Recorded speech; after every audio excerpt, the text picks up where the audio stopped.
পুরীধামে পান্ডারা তো প্রভুর সেবা করেন, তো লক্ষ্মী দেবীও আছেন, যেখানে ভগবান আছেন, তো লক্ষ্মী দেবীও সেখানে আছেন। তো লক্ষ্মী দেবী দেখছে পান্ডাদের মধ্যে কি হয়, মানে অতি সামীপ্যে শ্রদ্ধা নষ্ট হয়ে যায়। অতি সামীপ্যে মানে অতি কাছে পেয়ে গেলে গুরুদেবের সাথে থাকতে থাকতে গুরুদেবের প্রতি শ্রদ্ধা ভক্তি নষ্ট হয়ে যায়।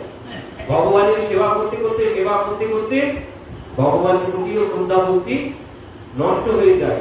তো এই জন্য পান্ডারা তো সেবা করে, এখন সেবা করতে করতে পান্ডাদের মধ্যে ওই শ্রদ্ধা ভক্তি কমতে শুরু করেছে। এবার তারা কি করেছে, ওই পবিত্রতার আর কোনো বিচার নেই, এক ধুতি পরে 3-4 দিন চালিয়ে দিচ্ছে, এক ধুতি পরে 3-4 দিন চালিয়ে দিচ্ছে। এই দেখে লক্ষ্মী দেবী আর সহ্য করতে পারলেন না। লক্ষ্মী দেবী বেরিয়ে পড়েছেন মন্দিরের ভিতর থেকে। লক্ষ্মী দেবী বেরিয়ে পুরীধামে ঘুরে ঘুরে বেড়াচ্ছেন, ঘুরে ঘুরে তিনি চারিদিকে ঘুরছেন, ঘুরতে ঘুরতে দেখছেন, মানে প্রভাতে বেরিয়েছেন, ব্রহ্ম মুহূর্তে লক্ষ্মী দেবী বেরিয়েছেন। তো বেরিয়ে তিনি চারিদিকে ঘুরে বেড়াচ্ছেন, ঘুরতে ঘুরতে দেখছেন কি এক গৃহে সম্মুখে তুলসীতে প্রদীপ জ্বলছে, তুলসীতে। এই দেখেই লক্ষ্মী দেবী সেখানে দাঁড়িয়ে গেছেন। সেখানে দাঁড়িয়ে ভালো করে সেই বাড়ির যত সদস্য ছিল সবার দিকে ভালো করে নিরীক্ষণ করে দেখছেন। কি দেখছেন, যে সবাই স্নান করেছেন ভোরবেলা, সবাই স্নান করেছেন, তাদের বাড়িতে গোবর দেওয়া হয়েছে সকালবেলা, তুলসী দেবীর নিচে গোবর দেওয়া হয়েছে সকালবেলা ব্রহ্ম মুহূর্তে। তারা সবাই স্নান করেছে, স্নান করে শুদ্ধ বস্ত্র পরিধান করেছে, তাদের বাড়িতে ধূপ প্রদীপ জ্বলছে, শঙ্খের ধ্বনি শ্রবণ করেছে। এই দেখেই লক্ষ্মী দেবী দাঁড়িয়ে গেছে। লক্ষ্মী দেবী আর কোনো বিচার করেননি, সোজা সেই বাড়িতে গিয়ে প্রবেশ করেছে। লক্ষ্মী দেবী অপবিত্রতা সহ্য করতে পারেন না।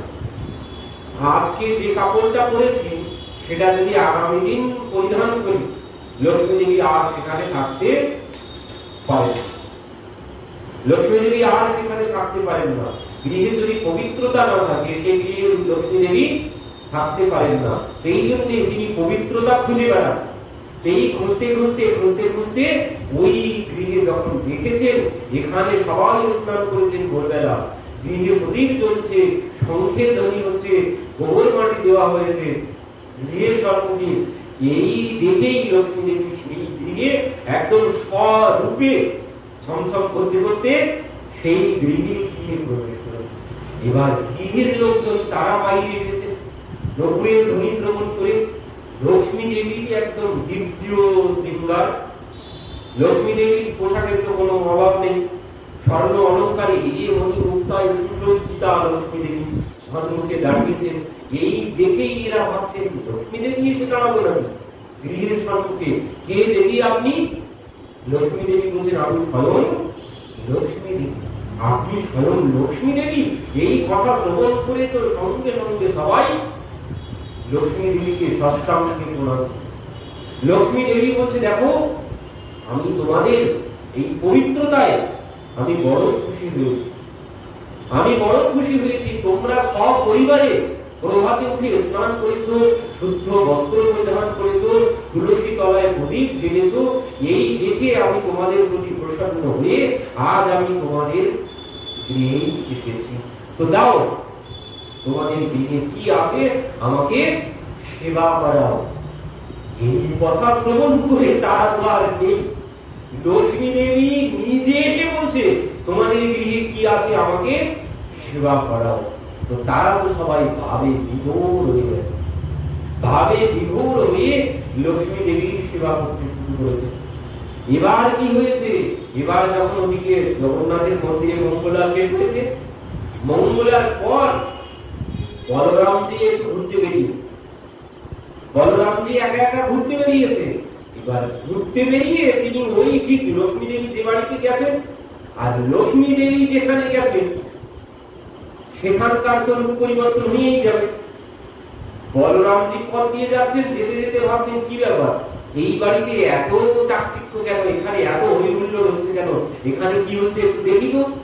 ইনি পথে দাঁড়িয়ে উঁকি মেরে দেখেছেন যেই উঁকি দিয়ে দেখছেন কি লক্ষ্মী দেবী তাদের গৃহে বসে বসে ভোজন করছে। এই দেখেই বলরামজি তো মাথা গেছে ঘুরে, কি কোন জাতপাতের কোন ঠিক ঠিকানা নেই, স্বয়ং লক্ষ্মী এখানে বসে বসে ভোজন করছে। ঠিক আছে, আজ বাড়িতে আসুক, তারপর তো বলরামজি চলে গেছে। লক্ষ্মী দেবী এসেছে। লক্ষ্মী দেবী এসে দুপুর বেলা এবার ভোগ লাগিয়েছে। জগন্নাথের মন্দিরে যত পান্ডারা আছে সবাইকে কিন্তু এই চিন্তা করতে হয়, আমি স্বয়ং লক্ষ্মী। এই চিন্তা করেই কিন্তু সবাই রন্ধন করে। স্বয়ং লক্ষ্মী দেবী রন্ধন করেন পুরীধামে। পান্ডা কিন্তু রান্না করেন না, স্বয়ং লক্ষ্মী দেবী রন্ধন করেন। তো তাদের সবাইকে ভাবতে হয় আমি অন্য কেউ না, আমি স্বয়ং লক্ষ্মী স্বরূপা। পান্ডাদেরকে ভাবতে হয়। আর এই জন্যই একটা সব থেকে বড় চমৎকার বিষয়, এইখানে কিন্তু কোনো একাদশী ব্রত নেই। পুরীধামে কোনো একাদশী ব্রত নেই। কেন? কারণ অন্ন, আমরা যদি অন্ন গ্রহণ করি পাপ হবে, কিন্তু পুরীধামে গিয়ে যদি অন্ন গ্রহণ করা হয় কোনো অপরাধ হবে না। কেন? সেখানে স্বয়ং লক্ষ্মী দেবী রন্ধন করেছেন। যে প্রসাদ স্বয়ং লক্ষ্মী দেবী বানিয়েছেন, এই জন্য এখানে কোনো একাদশী ব্রত হয় না। লক্ষ্মী দেবীর হাতের প্রসাদ পেলে কোনো অপরাধ হবে না। আপনি যদি একাদশীর দিন যান, সেখানে গিয়ে গ্রহণ করলেও কোনো অপরাধ হবে না। তো এই জন্যে লক্ষ্মী দেবী রন্ধন করেন। তো লক্ষ্মী দেবী ভোগ লাগিয়েছেন। জগন্নাথ ভগবান আর সুভদ্রা দেবী হাত দিয়ে গিয়ে বসে পড়েছেন। বলরামজি তো যাচ্ছে না, কি ব্যাপার দাদা, চলে এসো, তুমি দেরি করছো কেন? বলরামজি বলছে, ভাই আমি ভোজন করবো না। কেন? বলছেন আমাদের এখানেই তো কোনো পবিত্রতা, কোনো সুচিতা, কোনো কিছু নেই, তাহলে সাধারণ মানুষ কি করবে? আমাদের এখানে কোনো সচিতা, কোনো পবিত্রতা, কোনো কিছু নেই, তাহলে সাধারণ মানুষ কি করবে? কেন, কি হয়েছে? বলরামজি জগন্নাথকে মানে ভাইকে বললেন, এই ঘটনা বৌমা দেখলাম আজ শূদ্রের ঘরে বসে বসে ভোজন করছে। শূদ্রের ঘরে বসে বসে ভোজন করছে। এই কথা গ্রহণ করে বলরামজি গ্রহণ করছেন না। তো জগন্নাথ ভগবান ভাবছেন আমি কি করে গ্রহণ করি, ও পত্নীকে পরে ঠিক করে বুঝিয়ে দেওয়া যাবে, কিন্তু দাদা যদি রাগ করে, কারণ শেষ ভগবান তিনি যদি ক্রোধ করেন তাহলে তো পৃথিবী প্রলয় হয়ে যাবে। এই জন্য বলেন ঠিক আছে আমিও ভোজন করবো না। তো এবার এই দুইজন যখন ভোজন করছেন না দেখে সুভদ্রা দেবীও বলছেন, তাহলে আমি কি করে ভোজন করি? কেউ আর ভোজন করলো না, কেউ কোনো কথা বলছেন না। লক্ষ্মী দেবী ভোগ লাগিয়েই যাচ্ছেন। একদিন, 2 দিন, 3 দিন চলে গেল, কেউ আর ভোজন করছেন না। কি ব্যাপার? তখন বলছেন, ঠিক আছে তোমরা যখন কেউ ভোজন করছো না, তাহলে আমার তো এখানে কোনো প্রয়োজন নেই, তো আমি যেখানে গেলে প্রসন্ন থাকি আমি সেখানেই চলে যাবো। এবার সেখান থেকে লক্ষ্মী দেবী চলে গেছেন কোথায়? ওই বাড়িতে, যে গৃহে জাতিতে কিন্তু তারা শূদ্র ছিল, জাতিতে শূদ্র, কিন্তু তাদের মধ্যে পবিত্রতা আছে। ব্রাহ্মণ হলেই হবে না, ব্রাহ্মণ হলেই হবে না, তাই পবিত্রতার বিচার। 8টার সময় ঘুম থেকে উঠলাম, কোনো পবিত্রতা নেই, একই পোশাক 1 সপ্তাহ ধরে পরে যাচ্ছি। ও ব্রাহ্মণ কোন শ্রেষ্ঠ ব্রাহ্মণ নয়। বললেন সেই শূদ্রই শ্রেষ্ঠ, যে প্রত্যহ প্রভাতে ঘুম থেকে ওঠেন, প্রত্যহ পবিত্রতার সাথে শুদ্ধ বস্ত্র পরিধান করেন, সেই হচ্ছে পবিত্র। ব্রাহ্মণ হলেই যে শ্রেষ্ঠ হবে কোনো কথা নেই। লক্ষ্মী দেবী সেই শূদ্রের ঘরে চলে গেলেন। এদিকে কি হলো? লক্ষ্মী দেবী যখন চলে গেছেন, বলরামজি বলছে, ভাই তুমি কোনো চিন্তা করো না, আমি করবো, আমি রান্না করবো, তুমি কোনো চিন্তা করো না। এই বলে বলরামজি রান্না করতে গেছে। তো বলছে, ভাই দাদা তুমি রান্না করবে, তো আমিও তোমার সাথে আছি, তো চলো রান্না করতে যাই। এবার যে রান্না করতে গেছে, রান্না করতে গিয়ে কি দেখছেন, সেখানে চাল ডাল কোনো কিছু নেই, চাল ডাল তরি তরকারি কোনো কিছুই নেই, কারণ লক্ষ্মী দেবী চলে গেছে। লক্ষ্মী দেবী চলে গেছে, সেখানে আর কোনো অন্ন নেই। রান্না করবেন, রন্ধনের জন্য কোনো কাঠকুটো কোনো কিছুই নেই। কি হবে এখন? বলরামজি যখন ঘরে গেছে, ঘরে গিয়ে কি দেখছে? ঘরে গিয়ে দেখছে ওই নিজের সিন্ধুকে কোনো বেশভূষা কোনো কিছু ছেঁড়া ছেঁড়া কাপড়গুলো পরে গেছে, আর কোনো কিছু বেশভূষা অলংকার কোনো কিছু নেই, সোনার পালঙ্কও নেই, ভূমিতে শয়ন করছেন। কারণ লক্ষ্মী দেবী চলে গেছে, লক্ষ্মী দেবী চলে গেলে এই অবস্থাই হয়।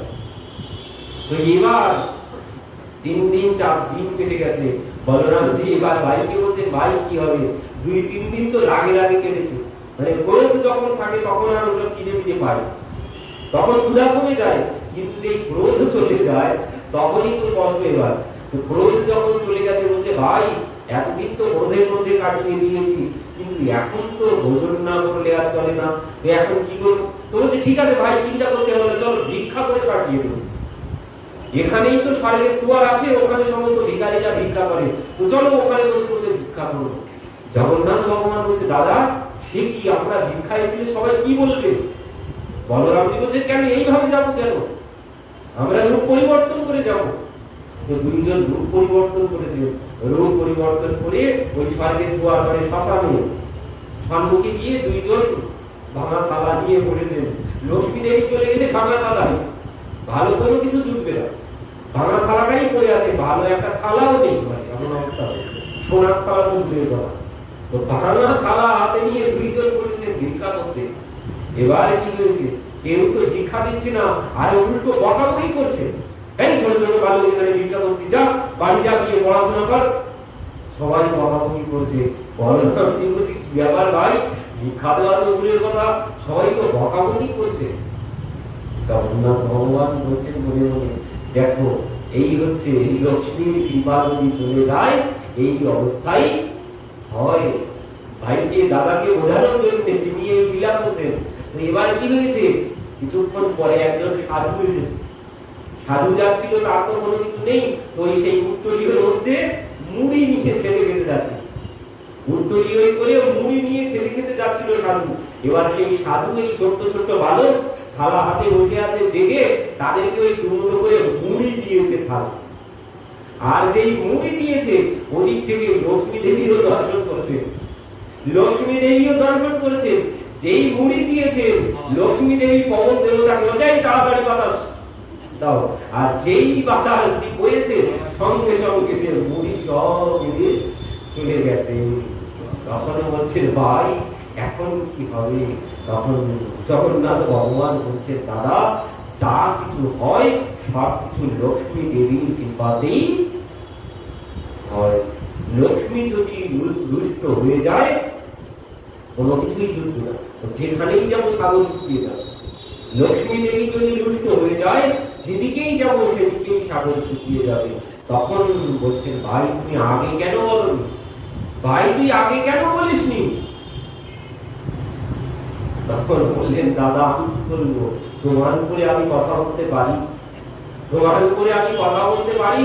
তখন বলরাম বলছে, ঠিক আছে আমারই তো ভুল, তো আমি ক্ষমা চেয়ে ফিরিয়ে আনবো বৌমাকে। এবার বলরামজি চলেছেন খুঁজতে খুঁজতে, দুইজনাই খুঁজছেন, খুঁজতে খুঁজতে ওই বাড়িতে এসে উপস্থিত হয়েছেন। বলরামজি বলছেন, ভাই এই বাড়িতেই ছিল, এই বাড়িতেই ভোজন করেছিল। এবার যেই বলেছেন এই বাড়িতেই ভোজন করেছিল, সেই বাড়ির সম্মুখে যখন গেছেন সেখানে গিয়ে দেখছেন কি, সেখানে গিয়ে দেখছেন ওই মন্দিরের মতো অবস্থা, মন্দিরের মতো অবস্থা হয়েছে। কারণ লক্ষ্মী দেবী সেখানে এসেছে, সেখানে ওই ভক্তবৃন্দের অভাব নেই, যে আসছে সেই বাড়ির কর্তা সবাইকে দান দক্ষিণা ভোজন দিচ্ছে। এই জন্য সেখানে তো মানুষের আর শেষ নেই, ভক্তবৃন্দ সেখানে আসছেন আর যাচ্ছেন। সেখানে গিয়ে দেখছেন যে লক্ষ্মী দেবী সেখানে বসে আছেন। বলরামজি কে বলছেন, বৌমা আমার ভুল হয়েছে, তুমি কৃপা করে গৃহে চলো, কৃপা করে গৃহে চলো। তখন লক্ষ্মী দেবী কি বলছেন? লক্ষ্মী দেবী বলছেন, দেখো প্রভু সবাইকে কৃপা করতে পারে, প্রভু সবাইকে কৃপা করতে পারে, তিনি কোনো জাত পাত বিচার করেন না। আমার বেলায় কেন জাত পাতের বিচার হবে? আমার বেলায় কেন জাত পাতের বিচার হবে? যদি এই কথা মেনে নিতে পারো তাহলে আমি যাব। প্রভু যেমন কৃপার সময় কোনো জাত পাত বিচার করেন না, আমিও ঠিক এইভাবে সবাইকে কৃপা করব। আর আজ থেকে এই কথা দিতে হবে, এখানে মন্দিরে একজন ব্রাহ্মণ প্রসাদ গ্রহণ করলে যে ফল লাভ করবে, একজন শূদ্র এই মহাপ্রসাদ গ্রহণ করলে ওই একই ফল সে লাভ করবে। যদি মেনে নিতে পারো তাহলে আমি যেতে পারি। বলরামজি বললেন, ঠিক আছে, আমি মেনে নিলাম, আজ থেকে কোনো বিচার হবে না। একজন ব্রাহ্মণ মহাপ্রসাদ গ্রহণ করলে যে ফল লাভ করবে, একজন ব্রাহ্মণ মহাপ্রসাদ গ্রহণ করলে যে ফল লাভ করবে, একজন ব্যক্তি শূদ্র ব্যক্তি সেও যদি ওই মহাপ্রসাদ গ্রহণ করে ঠিক ওই একই ফল লাভ করবে। এই জন্য জগন্নাথ ভগবানের রন্ধনের ক্ষেত্রে জগন্নাথ ভগবানের সেবা পূজা কারা করে? সেই নিচু জাতি, সেই সবল জাতি, সেই ললিতার পুত্ররা, সেই ললিতার বংশধর, তারাই সেবা পূজা করছে। এখনো এখানে ব্রাহ্মণের কোন জায়গা নেই, তারা সব থেকে নিচু জাত, তারাই সেবা করে। তো এই ভগবান কারো জাত পাত কোনো কিছু বিচার করেন না। যেখানে প্রেম ভক্তি আছে, ভগবান